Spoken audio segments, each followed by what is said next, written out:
back to another episode of 1-800 We Got Stroker Clearance. And on today's episode, I'll be showing you guys what it looks like. As you've seen in the previous video, we went to turn this crank over with the rods in it, and it was hitting up against the pan rails.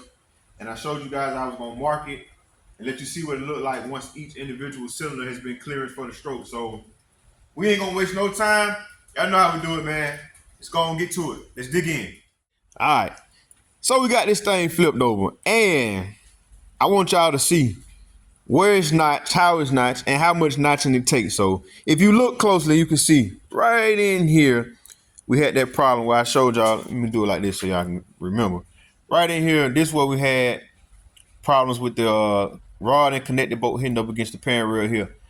Y'all remember I took that Sharpie, I marked it, and I cleaned it out. I marked it, and then I clearanced it out right here. So I had to do each individual cylinder, which is some work involved. But as you can see, here, here, here, and here on each cylinder has been done. Also on this side, here, there, there, and there. And on this dart block and most of your one-piece blocks, you really don't have to do a lot of touching up down in here. But on your older blocks, like let's just say if you was doing a long rod stroker motor on a 350 block, you'll have to do the same thing as I did here on the 350, but you'll also have to go down here and touch it up in the cylinder boards here, knock this down and knock this down, because when your rods come around, they hit here and here. So yeah, I got it clearanced out. I got it cleaned up. It's been brake clean. It's been air blown out. It's been pressure washed and dried. So we're now ready. My word is getting tangled up. I'm ready for oil pressure. But we now ready, man, to set this crank back in. And go ahead and hang all 8 pistons and rods and get the bottom end complete. All right, so right here I'm installing the main bearings for the final time. 1, 2, 3, 4, and 5. I'm just seating them properly right here. Got the rear main seal sitting in, and right here I'm just showing that it's a little lip. That little edge needs to be facing toward the front of the engine to make sure that you have it in correctly. Then I got some assembly lube made by Driven. Just spread it out on the bearings evenly. Nothing special there. Take my magic finger and spread all of the assembly lube out in the bearings evenly. Then I got the crankshaft. Set the crankshaft, tapped on it a couple times to make sure it was sitting in place. Then I got all my main caps. Put my main caps on, started them all by hand first. Make sure you start them by hand first. Then right here, the last main cap, that's just some RTV silicone that I take and put on both sides evenly, making sure that it's on the rear main seal and the rear main cap itself. To get a good seal, then just take your finger, spread it out evenly, a nice film coat, nothing crazy, a very light film coat on the gasket and the main cap itself to ensure that you don't have any leak at the rear main seal and that it is seated properly once you install the cap. All right, we at 65 foot-pounds. We're gonna torque the main caps down and all of the bigger bolts here. Gonna be at 65, and then your smaller outside bolts on 2, 3, and 5 gonna be torqued at 35 foot-pounds per dart. So let's get this thing torqued in place.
here to our piston and rods. So I got all the pistons and rods laid out for one side of the motor, which I'm gonna do 1, 3, 5, 7 first.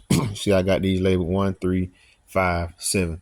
Now, normally I don't label them. If I'm doing a flat top piston or a dish piston, I don't label it. But when you're doing a motor as such with a dome, which a lot of people don't run a dome, but for you guys that do want to run a dome, like the higher compression and don't mind running a higher octane fuel, if you're building a motor like this, just to keep in mind, you can see you have a small valve relief pocket and a larger valve relief pocket. When you're doing one like this, with this size stroke and dome height, you want to make sure that you have exhaust intake exhaust, meaning small, large, large, small. If you do it this way, small, large, once you rotate your motor over, you're going to find out that you're going to have a lot of piston to valve clearance, because that larger intake valve is going to come down into this smaller valve pocket and it's going to hit all up in here on the piston. So you won't be able to rotate the engine. This was just something that I learned years ago when I first started playing around with domes and piston and valve clearance. So you want to make sure when you're doing a large size stroke or small block like this one, and you set your domes up for whatever side, left side, right side, 2, 4, 6, 8, 1, 3, 5, 7, as you go. Exhaust, intake, exhaust. Small, big, big, small. So we're gonna go ahead and get these pistons hung on the rods. We're gonna start putting this thing together. All right, so I got all the pistons hung on the rods. I got my rings laid out, and I just wanted to note this real quick. Anytime that you're setting up an engine like this, you want to make sure that you checking your ring end gaps. A lot of times, well, I've seen where you can buy the correct piston rings and they can come packaged wrong. So you always want to check your piston rings, and what I mean by that is, let's see if I can get this thing to zoom in. If you look closely right there, you see that gap? If you don't have a ring gap and your ends are already butted up like this, that's just a disaster waiting to happen once you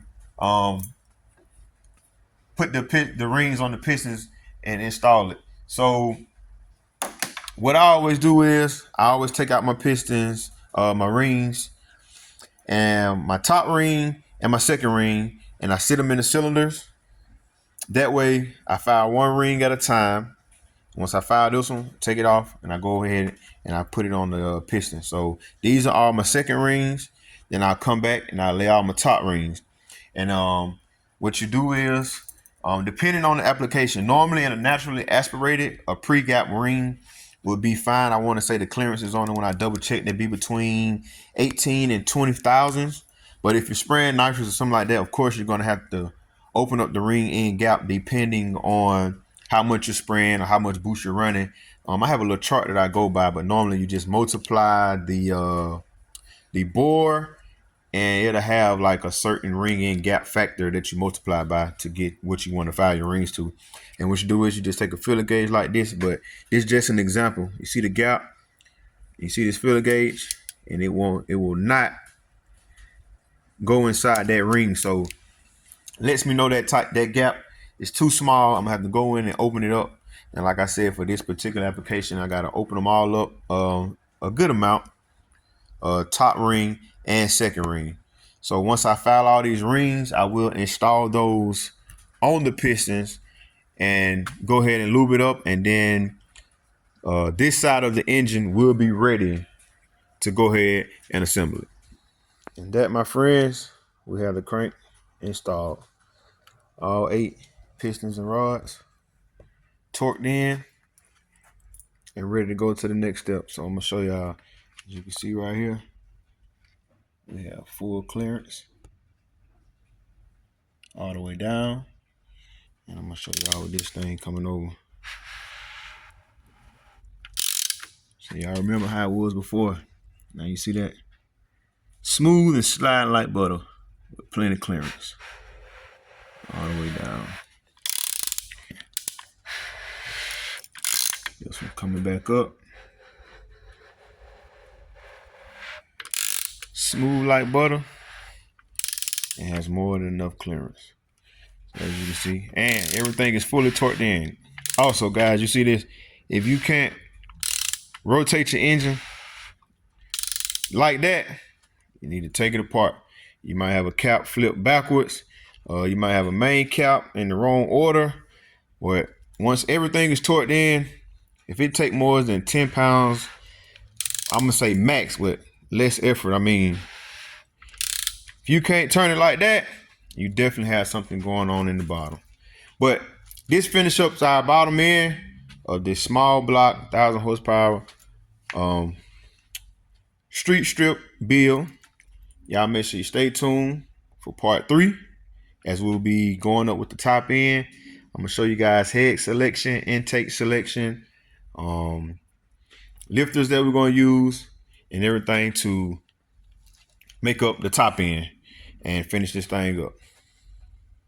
I like the content that I'm bringing, man. Y'all go ahead, give this video a thumbs up, like, comment, and subscribe, man. Well, on this channel, if you like what you're seeing, all these engines you see me building, you guys will be able to see these things go in the cars, get down and dirty. Well, we'll be showing them perform in street strip applications. All the parts that you see me use, we'll know what parts will stand up to what harsh conditions, what parts can't take the power, and what parts can, man. So y'all make sure y'all stay tuned for part 3 of the 434 small block Chevy build. And you already know, SSP, baby, 1-800, we got power.